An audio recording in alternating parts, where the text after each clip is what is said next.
দিয়ে শুনতে পারো? মুখ দিয়ে কথা বলতে পারো?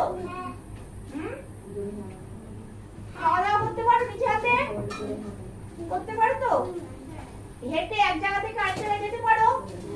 পারো তো? আমার দিকে। কিন্তু এমন অনেক শিশু আছে তারা কিন্তু ওটা খায় না।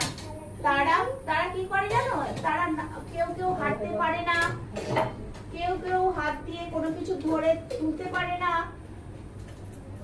তারপর চোখ দিয়ে অনেক সময় দেখতে পারে না, চোখ অন্ধ, কে ফোন করছে দেখতে পারে না।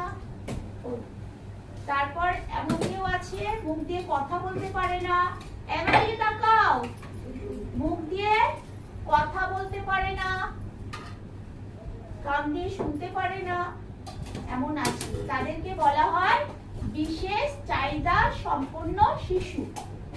তাদের সাথে তোমরা সুন্দর, এরকম শিশু যদি দেখতে পাও তাদের সাথে কিন্তু সুন্দর ব্যবহার করবে। তারা যেমন যে হাঁটতে পারে না তাকে এক জায়গা থেকে আরেক জায়গায় নিয়ে যেতে গেলে কি করতে হয়? একটা হুইল চেয়ারে বসিয়ে নিয়ে যেতে হয়। তোমরা দেখেছো এরকম হুইল চেয়ার? দেখেছো শিশুদের? অনেক শিশু কথা বলতে পারে না, তাদেরকে আকার ইঙ্গিত দিয়ে বোঝাতে হয়। তাহলে তোমরা তো সবকিছু পারো, তাহলে ওরকম শিশুদের সাথে যদি দেখা হয় তাদের সাথে সুন্দর ব্যবহার করতে হবে।